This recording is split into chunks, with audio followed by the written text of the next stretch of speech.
Monsoon सत्र के चौथे दिन लोकसभा में किसानों से जुड़े 2 विधेयक पास, सरकार ने जताई खुशी। प्रधानमंत्री नरेंद्र मोदी ने ट्वीट कर कहा, विधेयक से सही मायने में किसान बिचौलियों और तमाम अवरोधों से मुक्त होंगे। कामयाबी पर प्रधानमंत्री ने कहा, किसानों को उपज बेचने के नए अवसर मिलेंगे, उनका मुनाफा बढ़ेगा। पीएम मोदी ने किसानों को दिया भरोसा, एमएसपी और सरकारी खरीद की व्यवस्था बनी रहेगी। केंद्रीय कृषि मंत्री नरेंद्र सिंह तोमर बोले, किसानों की जिंदगी में आने वाला है क्रांतिकारी बदलाव। केंद्रीय कृषि मंत्री तोमर ने विपक्ष के आरोपों का भी दिया जवाब, कहा उनका विरोध सिर्फ सियासी।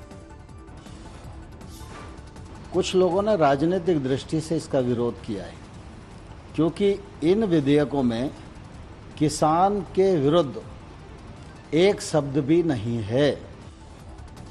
केंद्रीय मंत्री रविशंकर प्रसाद ने भी की तारीफ, कहा किसान अब बिचौलियों के शोषण से मुक्त हो सकेंगे। रामविलास पासवान ने भी की सराहना, बोले देश के किसानों और कृषि क्षेत्र का पूरा स्वरूप बदलने वाला है। यूपी के सीएम योगी आदित्यनाथ बोले, विधेयक का लोकसभा से पास होना एक नए युग का आरंभ है। कृषि विधेयक को लेकर हरसिमरत कौर बादल ने केंद्रीय खाद्य प्रसंस्करण मंत्री पद से दिया इस्तीफा, जताई नाराजगी। इस्तीफे के बाद हरसिमरत कौर बादल ने आज तक से कहा, किसानों का भरोसा जीतने में नाकाम रही सरकार। जी, ये सारे किसान कोरोना की महामारी के समय अपने जान को जोखिम में डाल के आज जमीन पे उतरे हुए हैं, तो कहीं ना कहीं उनका भरोसा हम जीतने में नाकाम रहे हैं। लोकसभा में सुखबीर बादल ने बिल का किया विरोध, एनडीए में बने रहने के सवाल पर बोले, हमारे संबंध बेहद पुराने, पार्टी बैठकर करेगी फैसला। कहा था सरकार को, अगर ये ऐसे ही बिल लेके आओगे हम अपोज करेंगे और हम उस सरकार का हिस्सा नहीं रह सकते। सरकार से समर्थन भी वापस लेंगे। हम वो फैसला तो हम पार्टी लेगी, पार्टी हमारा नेक्स्ट। हरसिमरत कौर बादल के इस्तीफे पर सीएम कैप्टन अमरिंदर सिंह ने साधा निशाना, कहा ये अकाली दल के ड्रामे की नई कड़ी। कांग्रेस ने भी किसानों से जुड़े विधेयक का किया विरोध, राहुल गांधी ने बताया काला कानून। राहुल गांधी ने ट्वीट कर सरकार पर किया हमला, बोले ये जमींदारी का नया रूप, कृषि मंडी हटी, देश की खाद्य सुरक्षा घटी। केंद्रीय सांसदों ने संसद परिसर में विधेयक के विरोध में किया प्रदर्शन, जलाई कॉपी।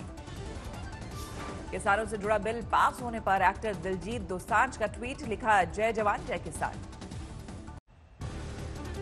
हरियाणा के डिप्टी सीएम दुष्यंत चौटाला से मिले सुखबीर बादल, किसानों के मुद्दे पर मांगा साथ, सूत्रों के मुताबिक पहले एमएसपी को लेकर केंद्र से सफाई मांगेंगे दुष्यंत।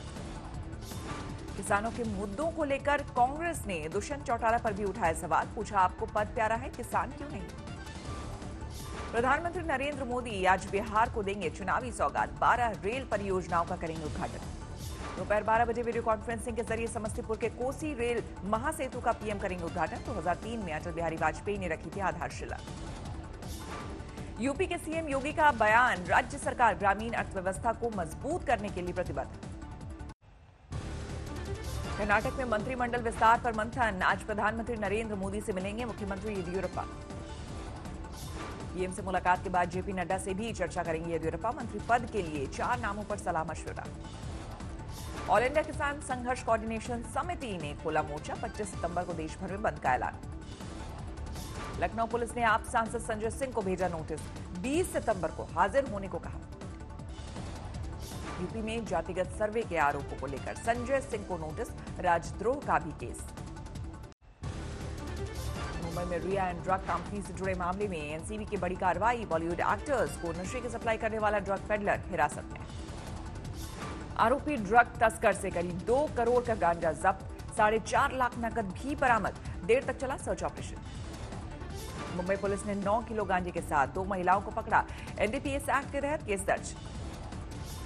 गिरफ्तार ड्रग पेडलर अनुज केशवानी का शौबिक का नया व्हाट्सएप चैट सामने आया, ड्रग की डिलीवरी को लेकर दोनों में बातचीत। चैट में अनुज ने शौबिक को भेजी गांजे की फोटो, इसके मुताबिक शौबिक ने कहा था, ठीक है ये मुझे दिलवा दो। आज तक के हाथ लगे सुशांत सिंह राजपूत के हाथ के लिखे नोट्स, कई शब्दों को लिखकर काटा। स्मोकिंग से छुटकारा पाना चाहते थे सुशांत, 27 अप्रैल 2018 के नोट्स में नो स्मोकिंग का जिक्र।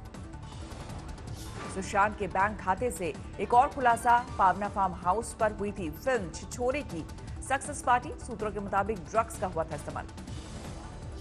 गुरुवार को एम्स की टीम ने मुंबई गई टीम के साथ की बैठक, तमाम फॉरेंसिक सबूतों, विजिटर रिपोर्ट और पोस्टमार्टम रिपोर्ट पर की बात। एम्स के फॉरेंसिक विभाग के हेड सुधीर गुप्ता के मुताबिक अगले हफ्ते अहम बैठक, उसी में तय होगा फाइनल मेडिकल ओपिनियन। सीबीआई अधिकारी भी बैठक में हो सकते हैं शामिल। सुशांत को लेकर बिहार में सूझी सियासत। आरजेडी के विधायक बोले राजपूत नहीं थे बॉलीवुड के हीरो। सुशांत सिंह राजपूत को डोरी बांध करने मरना चाहिए, बोले वह राजपूत था, मुकाबला करना पड़े। राजपूत डोरी बांध करके मरता है बोले। आरजेडी के बयान को सुशांत के भाई ने किया खारिज, कहा ठीक नहीं है अरुण यादव की मानसिक हालत।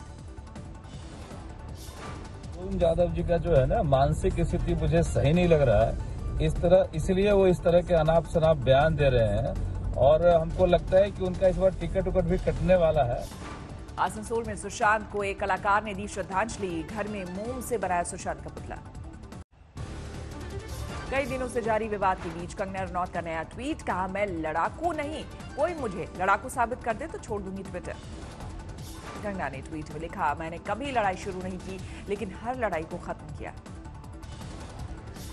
अब अनुराग कश्यप और कंगना में छिड़ी तकरार। खुद को शतरानी बताने पर अभिनेत्री पर किया तंज, कहा तुम चीन से जा भिड़ो।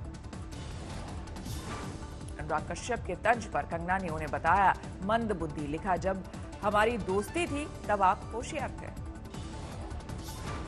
कल कंगना ने अपने मुंबई के टूटे दफ्तर की तस्वीरें जारी की। कहा, यह बलात्कार है मेरे सपनों का, हौसलों का, आत्मसम्मान और भविष्य का। बॉलीवुड के ड्रग्स कनेक्शन पर जया बच्चन के बयान पर थम नहीं रहा विवाद। जया प्रदा ने किया पलटवार, कहा रवि किशन ने कुछ गलत नहीं कहा। आपके पार्टी से ही मुझे विरोध करके मेरे ऊपर एक महिला का, उनके अस्मिता को तो ठेस पहुंचा है, तब आपको जया जी को जया प्रदा याद नहीं आई? महाराष्ट्र सरकार पर कंगना का एक और हमला। कहा, हमसे रोजगार छीनकर मना रहे हैं बेरोजगारी दिवस। कंगना के हमले से संजय राउत ने किया किनारा। कहा, मैं हूं गांधीवादी, ना बुरा देखता हूं, ना सुनता हूं और ना बोलता। मुजफ्फरपुर में उद्धव ठाकरे और संजय राउत पर केस, 30 सितंबर को होगी सुनवाई। चीन से ताजा विवाद के बीच उत्तरी कश्मीर में एलओसी पर पहुंचे army chief MM Naravane. Pakistan के खिलाफ तैयारियों का भी लिया जायजा। सेना प्रमुख नरवणे ने पाकिस्तान के सीजफायर की जवाबी कार्रवाई की तारीफ की। जवानों से कहा, हर हालात के लिए रहें तैयार। जम्मू कश्मीर के उपराज्यपाल मनोज सिन्हा से भी मिले आर्मी चीफ। घाटी की आंतरिक सुरक्षा पर की चर्चा। कश्मीर के करीवा इलाके में पुलवामा जैसे आतंकी हमले की साजिश का खुलासा। 52 किलो विस्फोटक बरामद। एक प्लास्टिक टैंक में रखे गए थे 50 डेटोनेटर। 2019 में हुए हमले वाली जगह से महज 9 किलोमीटर दूर सुरक्षा बलों को मिली ये कामयाबी। देश में कोरोना की बेकाबू रफ्तार 52 लाख के पार पहुंचा। संक्रमितों का आंकड़ा 24 घंटे में 96,000 से ज्यादा नए मामले। कोरोना से ठीक होने वाले मरीजों की संख्या भी 41 लाख के पार, करीब 84,000 लोगों की जा चुकी है जान। महाराष्ट्र में बीती रात 24 घंटे में 24,619 नए केस सामने आए। कुल आंकड़ा हुआ 11,45,840। कल रात जारी हुए आंकड़े के मुताबिक दिल्ली में 24 घंटे में 4,432 नए केस सामने आए। 38 लोगों ने गंवाई जान। कुल आंकड़ा 2,34,000 से ज्यादा। यूपी में 6,318 नए मामले दर्ज। 3,35,000 के पार पहुंचा कुल आंकड़ा।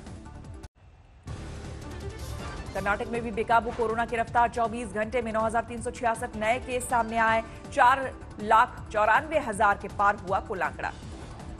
आईसीएमआर ने जारी किए कोरोना टेस्टिंग के आंकड़े। 16 सितंबर को पूरे हो गए 6 करोड़ टेस्ट। नांदेड़ के बीजेपी सांसद प्रताप पाटिल दोबारा कोरोना संक्रमित, खुद साझा की जानकारी। कर्नाटक के राज्यसभा सांसद अशोक गास्ती का कोरोना से निधन। प्रधानमंत्री समेत कई नेताओं ने दी श्रद्धांजलि। जन्मदिन के मौके पर पीएम मोदी ने फिर की अपील। कहा, मास्क जरूर पहने और सोशल डिस्टेंसिंग का करें पालन। अयोध्या में चंपत राय के खिलाफ गुस्से में साधु संत। बुद्धि शुद्धि यज्ञ का किया आयोजन। रायपुर में ठगी करने वाले गिरोह का पर्दाफाश। आरोपियों को पुलिस ने पकड़ा। सहारनपुर में कुल्हाड़ी से गला काटकर महिला की हत्या। दहेज एक्ट में 6 लोगों पर केस। यूपी के महाराजगंज में पुल का रेलिंग तोड़कर नदी में गिरी जीप। 2 लोगों का रेस्क्यू, तीसरे का सुराग नहीं। प्रयागराज में नशे में धुत दारोगा सस्पेक्ट, वीडियो हुआ था वायरल। नासिक में प्याज के निर्यात की पाबंदी के खिलाफ जारी है किसानों का आंदोलन। लगातार 3 दिनों से चल रहा है प्रदर्शन। दिल्ली में जंतर मंतर पर किसानों का विरोध प्रदर्शन, किसी से जुड़े विधायकों को लेकर सरकार के खिलाफ हल्ला बोल। राजस्थान के बाड़मेर में सेक्स रैकेट का भंडाफोड़, 5 लड़कियां और 2 दलाल गिरफ्तार। आगरा एक्सप्रेसवे पर रफ्तार का कहर, डबल डेकर बस पलटने से 1 की मौत, 20 लोग घायल। कानपुर में अवैध शराब के काले कारोबार का पर्दाफाश, अंग्रेजी शराब में मिलावट करने वाले 2 गिरफ्तार। उदयपुर प्रशासन ने लक्ष्मी विलास होटल को अपने कब्जे में लिया, कोर्ट ने 2 दिन पहले ही रद्द किया था विनिवेश। लखनऊ जेल में बंद पूर्व मंत्री गायत्री प्रजापति के खिलाफ एक और एफआईआर दर्ज, मैनेजर ने लगाया अपहरण की धमकी और जान मारने की धमकी देने का आरोप। मेघालय के वेस्ट गारो हिल्स में बाढ़ से जनजीवन ठप, 40 गांवों में मंडराया खतरा। मुंबई में 30 सितंबर तक धारा 144 लगाया गया, कोरोना के बढ़ते मामलों की वजह से फैसला। बरेली में फर्नीचर मार्केट में लगी भीषण आग, 20 से ज्यादा दुकानें खाक। कोरोना और लॉकडाउन की वजह से हिमाचल की टूरिज्म इंडस्ट्री को करीब 4000 करोड़ का नुकसान, सूबे के सीएम ने दी जानकारी। आज से एसबीआई के एटीएम से कैश निकालने का बदला नियम, 10,000 से ज्यादा निकासी के लिए ओटीपी जरूरी। एसबीआई ग्राहक अब घड़ी से कर सकेंगे भुगतान, टाइटन ने योनो के साथ मिलकर लॉन्च की कॉन्टैक्टलेस पेमेंट वॉच। कोरोना संकट के बीच आर्थिक मोर्चे पर राहत की खबर, सरकार की कोशिशों के असर से एनबीएफसी की हालत में हो रहा सुधार। 2021 की शुरुआत में आईपीओ ला सकती है ई कॉमर्स कंपनी फ्लिपकार्ट, $50 अरब हो सकती है कंपनी की वैल्यूएशन। जापान के नए प्रधानमंत्री योशिहिदे सुगा ने संभाला कामकाज, कहा सुधार के कामों पर होगा जोर। फ्लोरिडा, अल्बामा और जॉर्जिया में तूफान से भारी तबाही, 1 की मौत, पुल और सड़कें बही। हरिकेन सैली की वजह से फ्लोरिडा के पेंसाकोला इलाके में हालत बिगड़े, बड़े हिस्से में भरा पानी। नाइजीरिया में बिजली के दाम को लेकर फूटा लोगों का गुस्सा, लागोस में प्रदर्शनकारियों ने जमकर काटा बवाल। कोरोना संकट के बीच मेक्सिको में मनाई गई आजादी की 153वीं सालगिरह, राजधानी के मेन स्क्वायर पर शानदार जश्न।